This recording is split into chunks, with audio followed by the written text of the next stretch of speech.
What's happening, people? Welcome back to the show. This is the Upper Tier Podcast. It's a kind of a bonus wrestling one this week as well. We just finished viewing the Netflix docu-series Wrestlers, which I have to say was absolutely brilliant. I thoroughly enjoyed it. So if you haven't finished it yet or you haven't watched it or stuff like that, there will be spoilers in this, so switch off if you haven't. Again, it's a docu-series anyway, and I'm sure you've read most of the reviews online anyway. It's been out a number of weeks at this stage. But a really, really good docu-series again from Netflix. And again, I always think back to it's so interesting when you get to look behind the curtain into the wrestling business. If we remember Beyond the Mat and all those other great documentaries that came out, the one on World Class Championship Wrestling, down the Von Erichs and all that kind of good stuff. So some really brilliant documentaries out there in relation to wrestling. You should check lots of them out and stuff like that. It's so interesting. And when you see the dynamic of the whole thing, and it gives you really a greater understanding or appreciation for what these boys and girls do in relation to this. But this is absolutely fantastic. Some of the reviews that went out there, the Daily Beast, Netflix's Wrestlers will make even the biggest haters fall in love with wrestling. And that's what we're going to touch on in a few minutes as well. But also, Variety said Netflix docuseries Wrestlers is a body slam dunk. Absolutely. And British GQ and Netflix's Wrestlers, Al Snow takes us into the belly of the beast, and he certainly does. And it's absolutely brilliant from that point of view. But what it really is, I mean, we want to touch on the director at the moment. Greg Whitley is the director for this, and you'll know him from doing Cheer about the cheerleaders and also Last Chance U about the college football guys and about the basketball players and stuff like that. Absolutely brilliant documentaries. I kind of stumbled across these because my son was playing basketball, so we were watching them and stuff like that. But they were really, really cool. Really, really interesting. And it's interesting the way Greg presents the stuff as well. You don't necessarily have to be a wrestling fan. You don't necessarily have to be a football fan or a basketball fan or a cheerleading fan or any of that. It just brings you in and absorbs you into it and stuff like that. And the kind of the title and the product somewhat becomes a byproduct of the whole reason why you enjoy it, because what you do is you kind of connect with some of the people involved and you follow their journey more so than focusing on what it takes to get there and all that kind of stuff. So really, really good. Daz is in the comments. How are you, Daz? What's the crack? No, all good, pal. Very happy. 3-1 win earlier for Liverpool. So happy enough for that. Always good to get off to a good start. Made a bit of a meal of it in the first half and stuff like that, but got there. Did you hear about the ones who've been released, Niall? I did, Daz. I heard about that earlier. I'll probably do a drive time show on it tomorrow if I can squeeze it in. But yeah, not good. And always sad when people lose their jobs and stuff like that, especially people who have been there a long time in WWE. And it happens every time. Every time there's a takeover or a merger, people lose their livelihood, and that's just the way it is. But the boys and girls who have been released, there's no doubt they will find work elsewhere or be back in WWE in pretty good time. So we wish them well. We hope they become a success in wherever else they go. And let's see what happens with them. We'll do a show tomorrow on it when we have a kind of a fuller picture of what's happened, because it's just kind of emerging hour by hour at the moment. It's a kind of a Black Thursday there, I say, So yeah, not so good.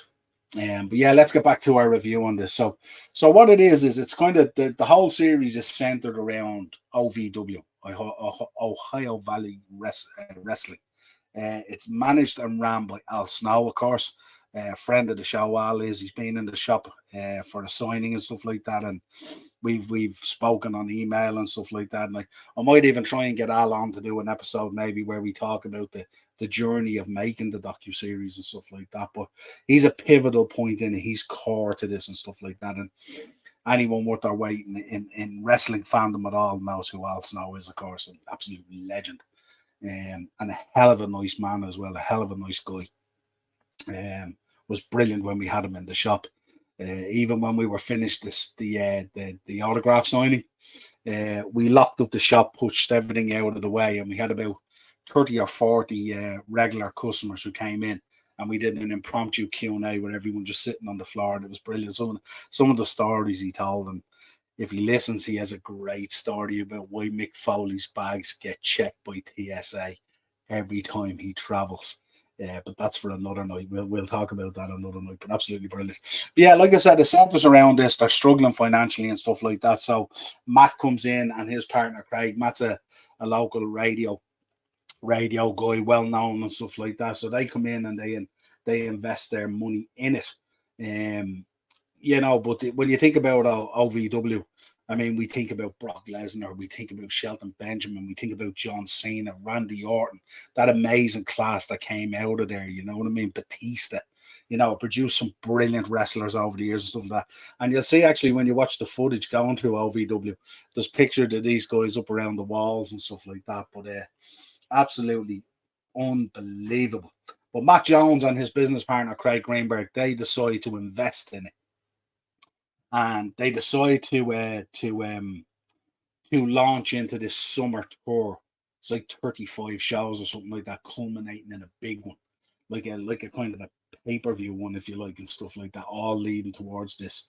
So obviously Al has his work cut out, because Al is doing the writing, he's producing, he's so heavily involved, it's unbelievable, and it's brilliant the way it all comes full circle eventually. And he, I won't break it yet, but we'll break it towards the end of the review and stuff like that. But it follows a number of characters in this. There's a guy, Cash Flow, who's a family guy, and he's just trying to earn a living and push on and do his best, sell his gimmicks, sell his merchandise, and be that guy and stuff like that. There's another guy in it, or the girl, I should say, which is Hollywood Haley J, who's centered around it and featured in most of the episodes. And this is where I'm talking about in terms of, even if you're not a wrestling fan, you'll thoroughly enjoy this, because it centers around her relationship both with her mum and the struggle that's there, both inside the ring and outside the ring. Her mum, of course, is Amazing Maria, and her partner, Eric Darkstorm. And it centers around those three. She has her own child as well. Obviously, she could have had a broken kind of upbringing and stuff like that. I think her mum spent a bit of time in prison and stuff like that. So, but she's always kind of been around wrestling, and so has her mum. And wrestling is kind of that bond that kind of keeps them together and stuff like that. And there's an interesting dynamic in this as well, because although she's trying to do better than her mum and stuff like that, but there's a relationship there that's quite fractured, that eventually comes full circle. And through tough times, and through wrestling, and through this journey of this summer tour and stuff like that, they tend to mend a lot of stuff. She also has issues, of course, with her partner, Eric Darkstorm. And the issue there really is Haley struggles between who she is and who her character is. So it's really, really difficult for her to comprehend the line between both. And we've seen this in the past. There's been plenty of reports out of wrestlers in WWE and stuff like that who don't know where to switch off. You meet them out in public, they stay in character, all that kind of stuff. But this is with her boyfriend stroke fiance, I think, and it's difficult for him. So you get a deep understanding of that. You see a heart to heart with him, where he's saying, sometimes I want Hollywood Haley J, and sometimes I want you, just to be you, stuff. I don't want Hollywood Haley J. And she's struggling to comprehend the difference between the two, because she's absolutely, to excuse the pun, balls deep in this character. She's living and breathing this character. And there's a lot of pressure on her as well, because she's being propelled into, I think there was a hardcore match that they did. She had a haircut match and stuff like that. And along the line is the embedded storyline of how fractured her relationship is with her mum, that in the end comes full circle, and it's absolutely brilliant. And then there's the heavyweight champion they have in there, Shearer, who's a big dude and stuff like that. And it goes into his kind of situation as well, where he's really pushing. He wants to make it, potentially get the WWE, all this kind of thing. And you see that he's sending money back to the family all the time. And you know what I mean? He's trying to provide for his family and do the right thing and stuff like that. And he has a real good attitude, a real good outtake on the business, all that kind of stuff, but very serious about the business, takes the business really serious. But the interesting thing really is the relationship between Al and between Matt Jones. Craig isn't featured as much. You see him in the first couple of episodes, I think, and then he comes back in towards the end. But Matt's heavily featured throughout the show because Matt's the kind of fresh faced guy coming in with the money, who I think coming in, and obviously he's coming in as a fan. He's a big fan of this. He doesn't want Ohio Valley Wrestling to go because he feels a responsibility to keep this going. That this is kind of like, it's a big deal where they are, and it's part of the fabric of their culture and what it is. So it's really important that it continues. So, but the dynamic there between him and Al is very interesting because his vision of the wrestling business from the outside and then coming in is very different than when you arrive in there, and trying to, like, I suppose, trying to win over a locker room and trying to get a kind of a level of respect from these people, and respect to go both ways is very difficult. And I know with wrestlers at times when investors come in and stuff like that, there's always a kind of a paranoia or a hesitancy. Who's this guy trying to make a buck off us, all this kind of thing, and is he really in it? Does he really believe in it and stuff like that and all? But there's a difference with him because he kind of takes off and he wants to go a million miles an hour. He wants to do this and this and this. And Al is trying to calm things down and go, relax. This is how we do things. Boom, boom, boom, boom, boom. Al, of course, is very passionate about wrestling, as you would expect. But with Matt, Matt has a kind of a vision out there that's kind of different to Al. Al wants to produce a solid TV show every week with solid storylines that builds week in, week out and stuff like that to keep that base foundation and platform there for the promotion. Matt wants to go off to the moon. And the relationship between the two of them becomes quite fractured. But then again, like all the relationships in this, comes full circle, and it's great to see it. So it's a brilliant show. It's really well put together, and the footage is brilliant. The characters are brilliant, but it gives you a deep understanding of the wrestling business as well, and how difficult it is, and how it impacts on people's lives, and what they have to go through, and all the stuff that we don't see. What we see is the 2 hours in the ring, or 3 hours in the ring, or whatever it is, or that match, or whatever it is. But we don't see what it takes to, like, get that ring there, or set up the chairs, or set up an entrance way, and do all that. So it shows us a lot of that as well, and how difficult that is, and also how difficult it is when you're dealing with a roster, of personalities that are all kind of testosterone fueled and stuff like that, and people who are kind of old school, that were brought up in the business a certain way, understand about ring crew and setting up and all that kind of stuff. And then there's other guys in there who sit back and don't help as much and get called on it and stuff like that and all. So it's a really, really, really cool documentary. If you were never a fan of wrestling, it's worth watching because it delves into the lives of these people and the struggles they've endured, and how their lives have come together, and how this group of crazy individuals comes together to form OVW. And Al is brilliant. Doug Basham is in there. Doug Basham is basically Al's right hand man. I'm sure he's a trainer in there as well. Brilliant, Doug Basham. But in the end, it culminates with a match where Al Snow gets back in the ring. And I suppose before that, it goes real deep. At one stage, it shows Matt having a bit of a seizure, and it's really alarming and scary footage to see it and stuff like that. Henry's in. How are you, Henry? Good to see you, my friend. Hope you're doing well. Big up, Daz. Absolutely. But yeah, it shows Matt having a seizure that's really, really scary, and they have to calm him down. This is where it got so fractured that it was affecting them and stuff like that and all. But it does come full circle. And Matt starts to develop a different understanding for the business, in terms of, sometimes you can't make money, sometimes it doesn't work out no matter what you do. Sometimes you do well, sometimes you do bad. Really, really interesting dynamic between him and Al. And Al is brilliant in it as well, because Al is just, at any point in it, his facials, there's no expression but you can read from it where he is and where his mind is at and stuff like that. So it's really, really, really cool from that point of view.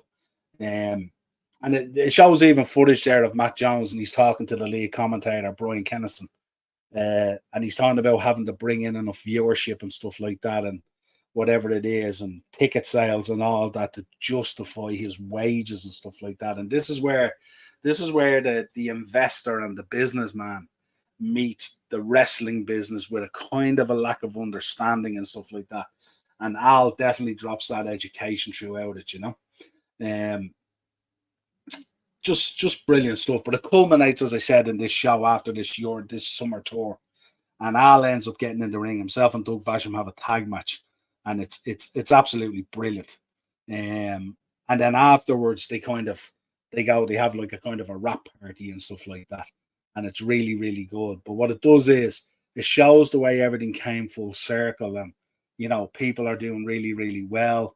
The relationship between Haley and her mom is kind of mended. There's a better relationship understanding between her and Darkstorm. Lots of people, just relationships mended that were kind of fractured. You see Al smiling at the end and stuff like that. He had been on this journey, and you don't see him smile much in it. At times you do, but it shows as well the stress and the pressure of having to produce a weekly wrestling show and stuff like that. And things go wrong and things don't come together and all that kind of stuff. And you just have to think on the fly and act on the fly and do whatever it takes. It shows how dynamic these athletes are, and even Al in terms of his thinking and stuff like that, really, really cool. Henry's in, I'm tired, but I just finished the watch along. Fair play to you. Listen, anyone who's doing watch alongs for the Europa League, I tip my hat to you. Hey, Richie. And Ian, I was in. I'll be definitely watching this documentary. Yeah, it's a 7-part series. It's a 7-part series, It's really, really good. Corvo's in. How are you, my friend? Big up, folks. And the only one I like from OVW was Shearer. Yeah, WWE dropped the ball not offering him a contract. Well, when you think based on today and what's going on with that takeover stroke merger, I'm not surprised. Yeah, he definitely looked the part all right, Corvo, didn't he? He looked really, he looked the business all right. And he looked like a guy who, could project into a bigger situation and stuff like that. Whereas the others were still on this journey trying to find themselves and stuff like that. I did notice though, there's a WrestleCade or something like that. Haley J is appearing at that and stuff like that. So it's brilliant that she's getting some of that bump out of the series and stuff like that and all, yeah. But as I said, it culminates with Al having a match, him and Doug Basham.